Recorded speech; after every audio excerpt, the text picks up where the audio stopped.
Well, thank you very much, everybody. This has been long in the making. You've heard many, many speeches by me and talks by me and interviews where I talk about unfair trade practices. We've lost, over a fairly short period of time, 60,000 factories in our country, closed, shuttered, gone. 6 million jobs at least gone. And now they're starting to come back. You see what's happening with Chrysler, with Foxconn, with so many other companies wanting to come back into the United States. But we have one particular problem, and I view them as a friend. I have tremendous respect for President Xi. We have a great relationship. They're helping us a lot in North Korea, and that's China.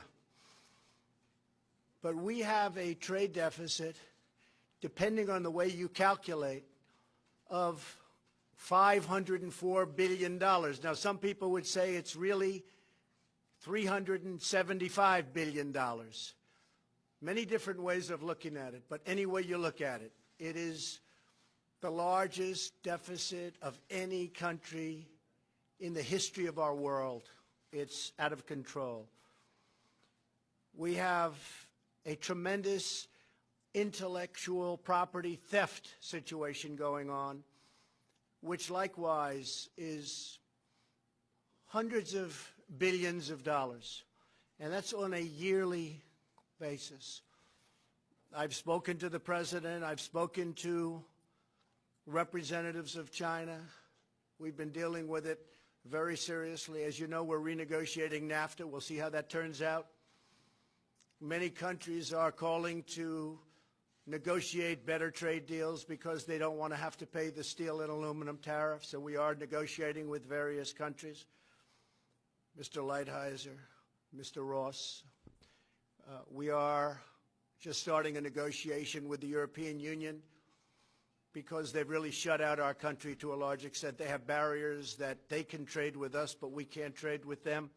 They're very strong barriers. They have very high tariffs. We don't. It's just not fair. NAFTA has been a very bad deal for the United States, but we'll make it better, or we'll have to do something else. The deal we have with South Korea is a very one-sided deal. It's a deal that has to be changed. So we have a lot of things happening, but in particular with China, we're going to be doing a Section 301 trade action. It could be about $60 billion, but that's really just a fraction of what we're talking about. I've been speaking with the highest Chinese representatives, including the president, and I've asked them to reduce the trade deficit immediately by $100 billion. It's a lot. So that would be anywhere from 25%, depending on the way you figure, to maybe something even more than that. But we have to do that. The word that I want to use is reciprocal. When they charge 25% for a car to go in, and we charge 2% for their car to come into the United States, that's not good. That's how China rebuilt itself. The tremendous money that we've paid since the founding of the World Trade Organization, which has actually been a disaster for us. It's been very unfair to us. The arbitrations are very unfair. The judging's been very unfair. And knowingly, we always have a minority, and it's not fair. So we're talking to World Trade, we're talking to NAFTA, we're talking to China, we're talking to European Union. And I will say every single one of them wants to negotiate. And I believe that in many cases, maybe all cases, we'll end up negotiating a deal. So we've spoken to China, and we're in the midst of a very large negotiation. We'll see where it takes us. But in the meantime, we're sending a Section 301 action. I'll be signing it right here, right now. I'd like to ask Bob Lighthizer to say a few words about the 301 and where we are in that negotiation. And we're doing things for this country that should have been done for many, many years. We've had this abuse by many other countries and groups of countries that were put together in order to take advantage of the United States, and we don't want that to happen. We're not going to let that happen. It's probably one of the reasons I was elected, maybe one of the main reasons, but we're not going to let that happen. We have right now an $800 billion trade deficit with the world. So think of that. So let's say we have 500 to 375, but let's say we have 500 with China, but we have 800 total with the world. That would mean that China is more than half. So we're going to get it taken care of. And frankly, it's going to make us a much stronger, much richer nation. The word is reciprocal. That's the word I want everyone to remember. We want reciprocal, mirror. Some people call it a mirror tariff or a mirror tax. Just use the word reciprocal. If they charge us, we charge them the same thing. That's the way it's got to be. That's not the way it is. For many, many years, for many decades, it has not been that way. And I will say the people we're negotiating with, smilingly, they really agree with us. I really believe they cannot believe they've gotten away with this for so long. I'll talk to Prime Minister Abe of Japan and others, a great guy, friend of mine, and there'll be a little smile on their face. And the smile is, I can't believe we've been able to take advantage of the United States for so long. So those days are over. Ambassador Lighthizer, thank you. Well, thank you very much, Mr. President. First of all, for those of you who don't know, Section 301 is a statute that gives substantial power, authority to the President to correct actions in certain circumstances where there's unfair acts, policies, or practices by our trading partners. In this case, the area is technology. Technology is probably the most important part of our economy. There's 44 million people who work in high technology areas. No country has as much technology-intensive industry as the United States, and technology is really the backbone of the future of the American economy. Given these problems, the President asked USTR to conduct a study. We conducted a thorough study. We had hearings. We reviewed tens of thousands of pages of documents. We talked to many, many business people. We had testimony, as I say, and we concluded that, in fact, China does have a policy of forced technology transfer, of requiring licensing at less than economic value, at state capitalism, wherein they go in and buy technology in the United States in non-economic ways, and then finally of cyber theft. The result of this has been that the President has analyzed it. We have a 200-page study which we'll put out, and he has concluded that we should put in place tariffs on appropriate products. We can explain later how we concluded what products they are, that we would put investment restrictions on China with respect to high technology, and that we'll file a WTO case because one of the actions here does involve a WTO violation.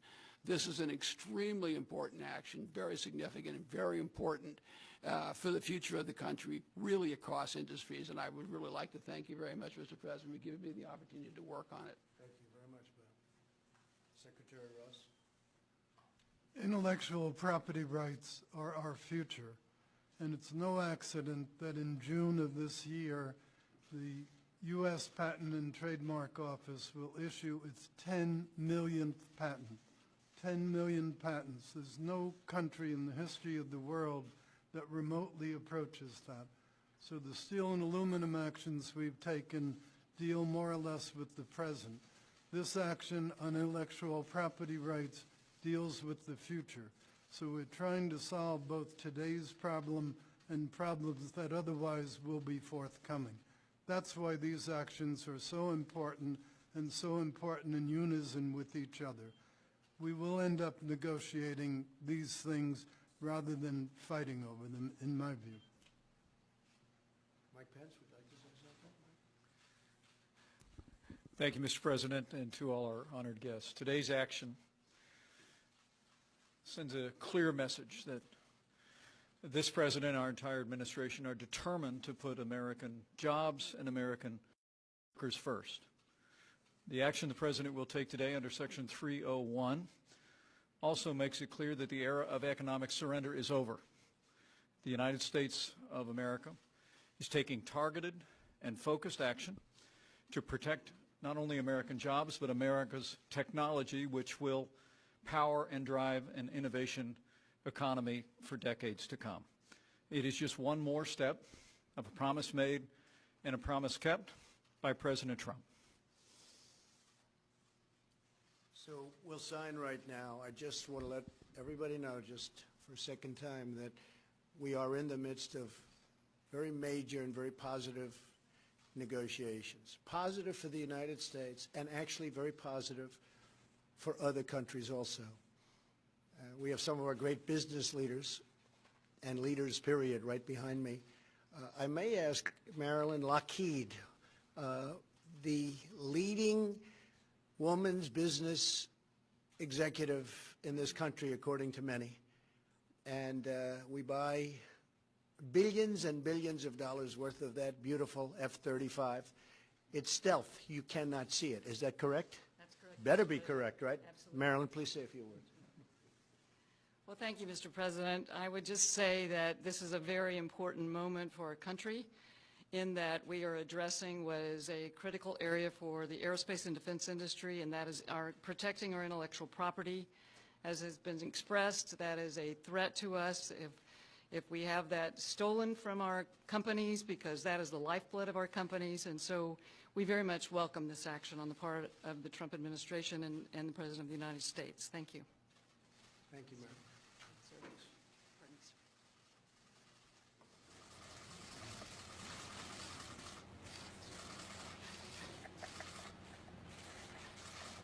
This is the first of many.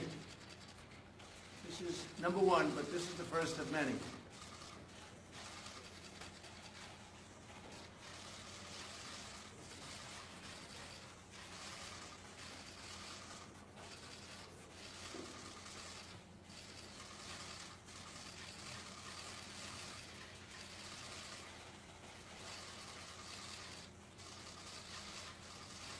Thank you all very much. Marilyn? Thank you. Thank you very much. Would you like to testify in Special Counsel Robert Mueller, sir? Thank you. Your lawyer, John Brown, resigned today.